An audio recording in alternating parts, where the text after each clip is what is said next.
Today's our topic is structure of pollen. तो pollen क्या होता है और कैसा दिखता है उसके बारे में हम देख लेते हैं। तो कुछ ये सब हेडिंग्स है जो हमें कवर करनी है इसमें। सबसे पहले बात करेंगे हम pollen wall की कि उसका वॉल का स्ट्रक्चर कैसा होता है। उसके बाद लेयर्स ऑफ pollen की, इंटाइन एक्साइन जो उसकी लेयर्स में ही आती है, डेवलपमेंट कैसा होता है, pollen किट के बारे में, स्पोरोपोलिन। ठीक है, तो पॉलन वॉल किससे बनी होती है? जो पॉलन वॉल होती है वो स्ट्रैटिफाइड होती है, मतलब कि जिस तरीके से आप जालीनुमा स्ट्रक्चर देखते हैं इस तरीके के स्ट्रैटिफाइड लेयर से बनी होती है। ठीक है, और इसमें दो प्रिंसिपल लेयर्स होती हैं। जो इनर होती है उसको हम बोलते हैं इंटाइन, और जो एक्सटर्नल होती है, बाहर की होती है, आउटर, उसको बोलते हैं हम एक्साइन। ठीक है, एक्साइन जो होती है वो और भी सब लेयर्स से बनी हुई होती है। तो यहाँ पे पॉलन वॉल का जो भी लेयरिंग का स्ट्रक्चर है वो हम देखते हैं। तो इंटाइन और एक्साइन, इंटाइन है इंटरनल जो इनर वॉल है, और एक्साइन है आउटर वॉल। एक्साइन भी जो है उसमें होती है एक्टेक्साइन और एंडीजाइन। ठीक है, एक्टेजाइन और एंडेजाइन भी ऑन द बेसिस ऑफ, ये जो एंडेजाइन है ये एंडेजाइन इसका प्रोनाउंसिएशन है। ठीक है, और इसका है एक्टेजाइन। मतलब एंड का मतलब होता है अंदर की तरफ, और एक्टे मतलब बाहर की तरफ। जो बाहर आउटर लेयर है उसमें भी इनर और आउटर लेयर होगा। जो अंदर की तरफ होगी वो एंड एक्साइन होगा, और जो बाहर की तरफ होगा वो एक्टेंजाइन होगा। ठीक है, एक्टेंजाइन के भी 3 लेयर्स हैं, एक है टेक्टम, बैक्यूलम और फुट लेयर। ये 3 लेयर्स हैं एक्साइन के, जो 2 लेयर्स की हमने बात की, एक्टेंजाइन और एंडेजाइन में। तो इंटाइन किससे बना होता है? इसका जो नेचर है वो है पैक्टो सेल्यूलोसिक इन नेचर, और जो सेल्यूलोज है, सेल्यूलोज कंपोनेंट है, वो माइक्रो फाइब्रिल है। ठीक है, माइक्रो फाइब्रिल्स जो होते हैं हमारे वो किस तरीके से अरेंज्ड होते हैं? पैरेलल अरेंज्ड रहते हैं सरफेस से। और इसमें एक स्पेशल फीचर होता है इंटाइन में, जिसमें कि प्रेजेंट होते हैं बीड लाइक स्ट्रक्चर, रिबन्स और प्लेट लाइक स्ट्रक्चर, जो कि होते हैं हमारे प्रोटीन्स। और वो कब पाए जाते हैं? जब जर्म पोर्स, मतलब वहाँ पे प्रेजेंट होते हैं, particularly in the vicinity of the germ pores. ठीक है, जर्म पोर्स के पास में ही एंजाइमेटिक प्रोटीन्स पाए जाते हैं, बीड्स, रिबन्स या प्लेट शेप के। और एक्साइन जो होता है वो बना होता है स्पोरोपोलिन से। ठीक है, स्पोरोपोलिन जो है ये डिराइव्ड होता है कैरोटेनॉइड्स, जो कि कौन सी केमिकल रिएक्शन परफॉर्म करते हैं? Oxidative polymerization. ठीक है, स्पोरोपोलिन जो है वो फिज़िकल और बायोलॉजिकल डिकम्पोजिशन में हेल्प करती है, रेजिस्टेंट होती है। तो मतलब जिससे कि क्या होगा, स्पोरोपोलिन से अगर आउटर वॉल बनी हुई है तो क्यों बनी होगी? क्योंकि वो फिज़िकल और बायोलॉजिकल डिकम्पोजिशन जो है, जितने भी फिज़िकल बैरियर हैं, केमिकल बायोलॉजिकल बैरियर हैं, उससे बचाती है पॉलन को। ठीक है, जिससे कि वो इफ़ेक्ट ना हो और ख़राब ना हो।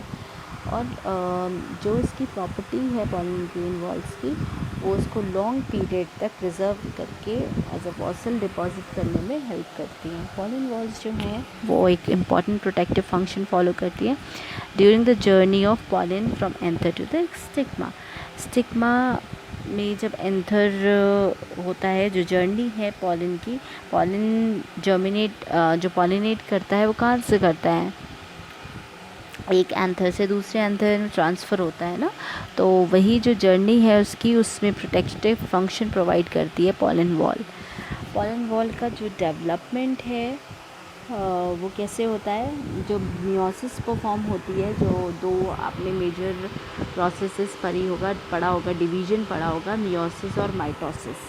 ठीक है, तो मियोसिस के एंड में जब 4 हैप्लॉइड माइक्रोस्पोर्स फॉर्म होते हैं एक कैलोज वॉल से जो इनक्लोज्ड होते हैं, वो इंडिविजुअल जो स्पोर है, ठीक है, जिसमें वॉल नहीं होती है, which lacks a wall of its own and separated from the other spores of the tetrad, और जो कि सेपरेटेड होता है एक दूसरे अदर स्पोर्स से टेट्राड के फॉर्म में बाय कैलोज पार्टीशन।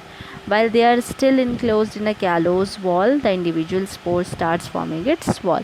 जैसे ही वो अलग अलग हो जाते हैं तो वो अपना ही इंडिविजुअल जो वॉल है उसको फॉर्म करने लगते हैं माइक्रोस्पोर्स। तो ये जो है 2 फेजेस में होता है फॉर्मेशन पॉलन वॉल का। जो फर्स्ट फेज़ है उसमें वॉल मटेरियल जो होता है वो कौन कंट्रीब्यूट करता है, साइटोप्लाज्म स्पोर का अकेले, और इस स्टेज को हम बोलते हैं कि कब होती है, टेट्राड स्टेज में। और जो सेकंड फेज़ है वो स्टार्ट होता है जब स्पोर्स रिलीज़ होते हैं, ठीक है। और ये कब होता है, एंजाइमेटिक डिग्रेडेशन के टाइम पे जब कैलोस वॉल डिग्रेड हो रही होती है। तो वॉल मटेरियल्स जो हैं वो क्या बनाएंगे, वो कंट्रीब्यूट करेंगे टैप्टल सेल्स के थ्रू। टैप्टल सेल्स वॉल मटेरियल देती हैं। टैप्टम हमने डिस्कस किया था एंथर में, क्या करती है, नरिशिंग मटेरियल होता है जो कि माइक्रोस्पोर्स को नरिशमेंट प्रोवाइड करता है। और उसके अलावा स्पोर साइटोप्लाज्म भी एंजाइम डिग्रेडेशन में पार्टिसिपेट करता है, ठीक है। जो फर्स्ट लेयर है पॉलन वॉल की वो क्या बनाती है, सेल्यूलोसिक होती है और प्राइम एक्साइन बनाती है। प्रिम एक्साइन या प्राइम एक्साइन इसको बोलते हैं। और सेल्यूलोज और सेल्यूलोज के माइक्रोफाइब्रिल्स जो होते हैं इस लेयर को वो डिपॉजिट करते हैं प्लाज्मा लेमा और कैलोस वॉल के बीच में, ठीक है। ये डिपॉजिटेड होते हैं कौन, माइक्रोफाइब्रिल्स, सेल्यूलोज। और सेल्यूलोसिक प्राइम एक्साइन जो है वो डिसकंटिन्यूअस होती है इन ऑरिजिन्स में, और जो गैप्स हैं वो क्रिएट करते हैं क्या, पोजीशंस को, किसकी, जर्म पोर्स की पोजीशन को क्रिएट करते हैं, ठीक है। सेल्यूलोसिक जो प्राइम एक्साइन है वो एक सर्टेन थिकनेस उनकी होती है, वो एडिशनल गैप जो होता है उसमें वो अपीयर्ड रहता है। मतलब सेल्यूलोसिक की जो प्राइम एक्साइन वॉल हमने देखी उसमें एक सर्टेन थिकनेस तक थिकनेस रहती है, मतलब चौड़ी होती है, और उसमें एडिशनल गैप्स भी होते हैं जो कि जिसमें कॉन्व्यूलेटेड लैमेली भी डिपॉजिटेड रहता है उन गैप्स में, ठीक है। कैसे यूबिश बॉडीज़ और पॉलन वॉल का डेवलपमेंट होता है, तो ये डेवलपमेंट दिखा रखा है। सबसे पहले जो प्लाज्मा लेमा है आउटर वॉल पे वो है, उसके बाद फिर एंडोप्लाज्मिक रेटिकुलम सबसे आउटर वॉल पे है प्लाज्मा लेमा, फिर ER एंडोप्लाज्मिक रेटिकुलम, उसके बाद है कैलोस, ठीक है। और फिर हम देख रहे हैं कि यहाँ पे डायग्राम बी में जो आउटर वॉल है वो है प्राइम एक्साइन की, ठीक है। फिर उसके बाद बनता है प्रोबैक्यूला,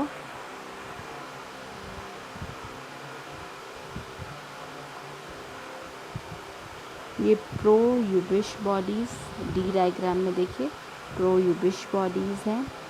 और उसके बाद फिर Ubisch bodies, vegetative nucleus, generative nucleus, ये लास्ट वाली स्टेज में जब बन जाते हैं फाइनली तब हमें देखने को मिलते हैं वेजिटेटिव न्यूक्लियस, जनरेटिव न्यूक्लियस, ये इन टाइम।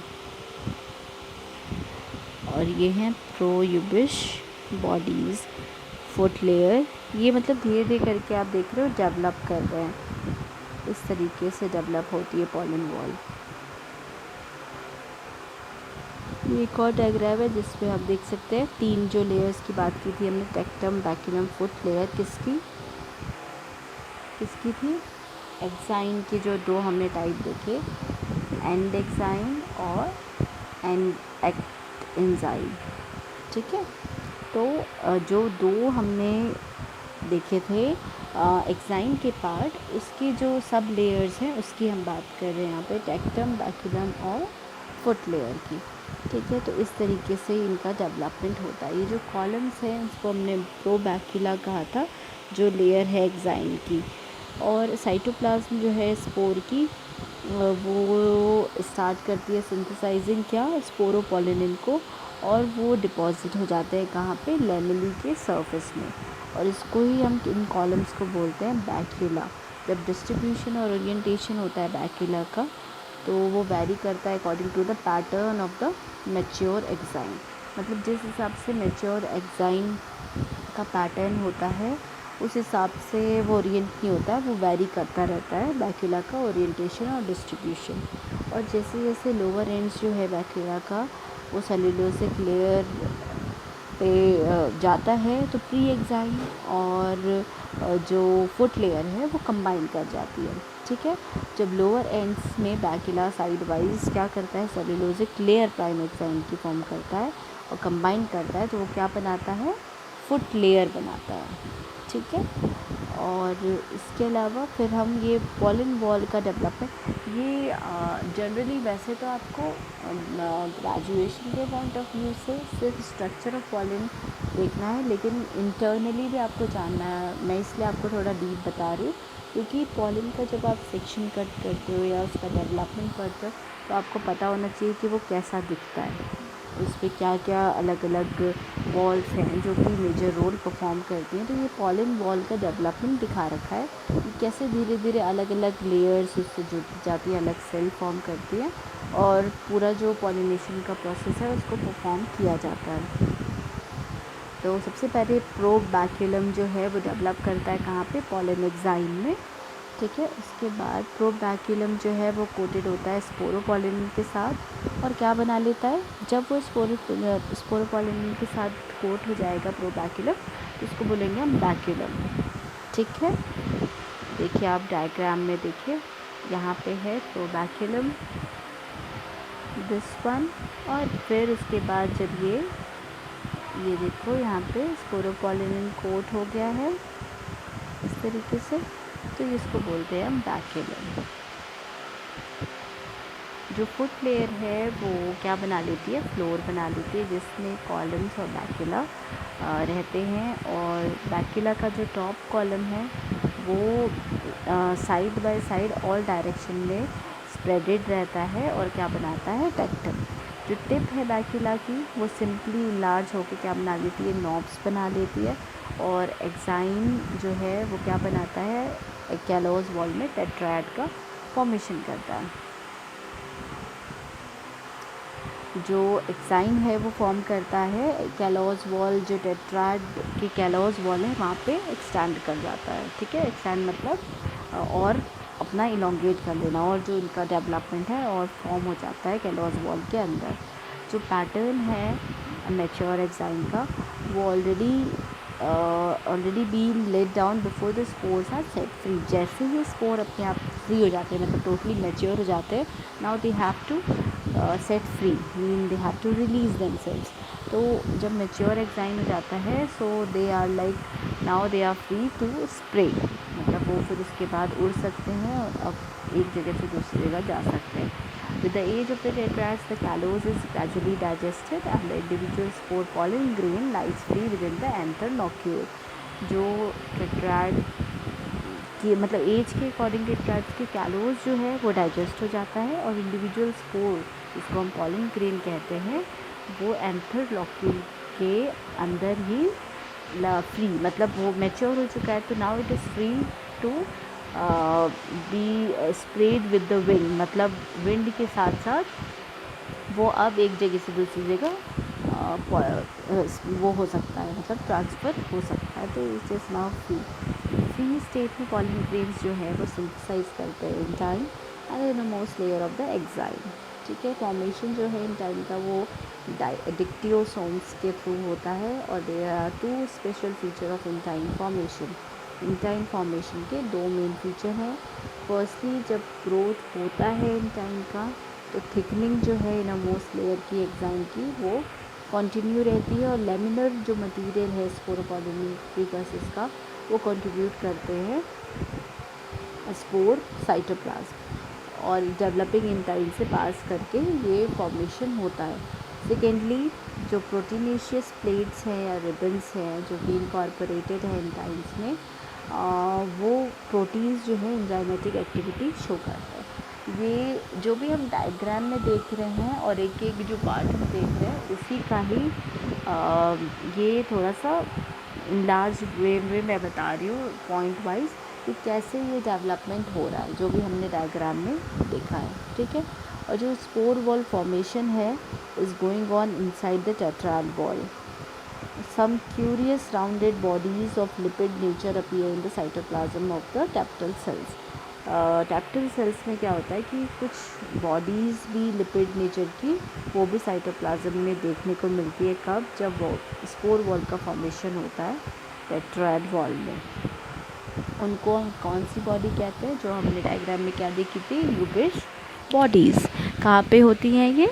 साइटोप्लाज्मिक किसकी? टैप्टल सेल्स की। तो ये प्रो यूबिश बॉडीज़ जो है टैप्टल सेल्स में हमें देखने को मिलती है साइटोप्लाज्म में, जो कि माइग्रेट करती है सेल सरफेस में और जाके कोट हो जाती है स्पोरोपोलिन के साथ और रिलीज़ होती है एंटर कैविटी में।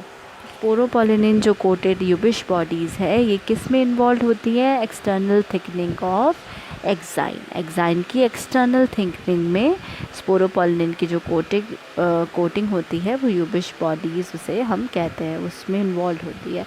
जो डिपोजिशन है स्पोरोपोलिन का फ्रॉम टैप्टम वो न्यू स्ट्रक्चर नहीं बनाता है, ठीक है। It simply contributes to the thickness of the pattern laid down in the tetrad stage. Tetrad stage में जैसा भी थिकनेस का पैटर्न होता है उसी को सिंपली वो कंट्रीब्यूट करता है। पॉलन किट एक ऑयली लेयर है जो कि कहाँ पाई जाती है? मैच्योर पॉलन ग्रेन के आउटसाइड वॉल पे of many insect pollinated species. Pollen kit material जो है वो कंट्रीब्यूट करता है by the tapetal cell. Tapetal cell contribute करती है पॉलन किट मटेरियल के, और इसमें क्या क्या होता है? लिपिड और कैरोटेनॉइड्स, ठीक है। कैरोटेनॉइड्स किस लिए रिस्पॉन्सिबल होता है? ये रिस्पॉन्सिबल होता है येलो और ऑरेंज कलर के लिए, मतलब कलरिंग मटेरियल है ये, ठीक है। और ये क्या, इसमें क्या होता है? प्रोटीन्स होते हैं जो कि स्टिकी नेचर प्रोवाइड करते हैं, ठीक है। और ये इसका जो बायोलॉजिकल फंक्शन है वो अभी क्लियर नहीं है पॉलन किट का। अभी भी रिसर्चर्स इसको फाइंड कर रहे हैं कि इसका क्या बायोलॉजिकल फंक्शन है, और कुछ सजेशंस दिए गए हैं इसके फंक्शंस के रिगार्डिंग। वो हैं it acts as insect attractant, protect the pollen against the damaging effects of ultraviolet rays. Because of the sticky nature, it may be acting as an adherent to the insect body. Because of its hydrophobic nature, it might even be associated with the dispersal of pollen. It may be functioning as a pollen-borne substances involved in the sporophytic incompatibility. सो इस insect attractant के रूप में बताया गया कि ये function कर सकता है। ये एज अ प्रोटेक्टिव लेयर के अगेंस्ट की तरह भी काम करता है अगेंस्ट द अल्ट्रावायलेट रेडिएशन। ये इसमें जो स्टिकी नेचर है उसकी वजह से ये एडरेंट के रूप में भी काम करता है, इंसेक्ट बॉडी को अडैर मतलब चिपका देता है इंसेक्ट को। और हाइड्रोफोबिक नेचर होने की वजह से ये क्या करता है, एसोसिएटेड होता है डिस्पर्सल ऑफ पॉलन से रिलेट भी कर सकते हैं हम इसको। इसका जो फंक्शन है पॉलन बॉर्न सब्सटेंसेस का, तो वो स्पोरोफिटिक इनकम्पैटिबिलिटी से भी इन्वॉल्व होता है, तो उसके लिए भी ये फंक्शन कर सकता है। तो ये सारे सजेशंस दिए गए थे रिगार्डिंग इट्स फंक्शन। स्पोरोपोलिन को भी देख लेते हैं। तो स्पोरोपोलिन क्या है? पॉलन ग्रेन्स जो है उसके 3 सब्सटेंसेस होते हैं सेल के अंदर जो फिल्ड होते हैं लिविंग साइटोप्लाज्म, जो कि डिटीरियोरेट्स रैपिडली ड्यूरिंग फॉसिलाइजेशन। मतलब जो सेल के अंदर लिविंग साइटोप्लाज्म है जो कि रैपिडली फॉसिलाइजेशन के टाइम पे डिटीरियोरेट मतलब कि वो हो जाना, डिप्लीट हो जाना, डिप्लीटिंग मटेरियल के रूप में होता है, मतलब डिप्लीट हो जाता है। और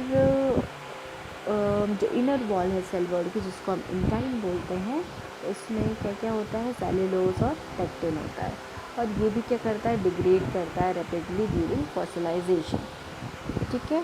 तो इनसाइड ऑफ द सेल एक तो साइटोप्लाज्म हो गया, और दूसरा हो गया सेल्यूलोज, तीसरा हो गया पेक्टिन। तो 3 सब्सटेंसेस हैं जो कि पॉलन ग्रेन में होते हैं। आउटर सेल वॉल में एग्जाइम होता है जिसमें स्पोरोपोलिन होता है, और ये है an free polymeric substance belonging to the terpene. Terpene का मतलब केमिकल अगर फॉर्मूला हम देखें तो C90H130 158 02444।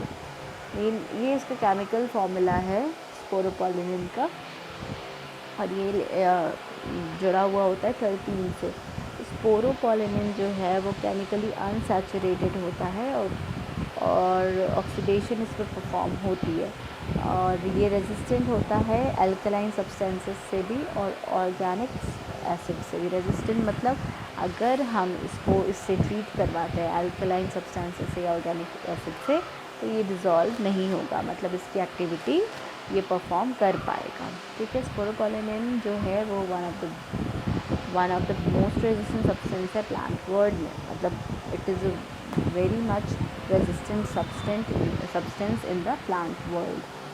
सो यहाँ पे ये पॉलन किट एक्साइन इंटाइन दिखा रखा है। इंटाइन अंदर का जो पॉलन का लेयर होता है वो है, आउटर लेयर में एक्साइन है, उसमें कैविटी है, और बाहर की तरफ ये जो मटेरियल दिखाया है वो फैटी सब्सटेंस है।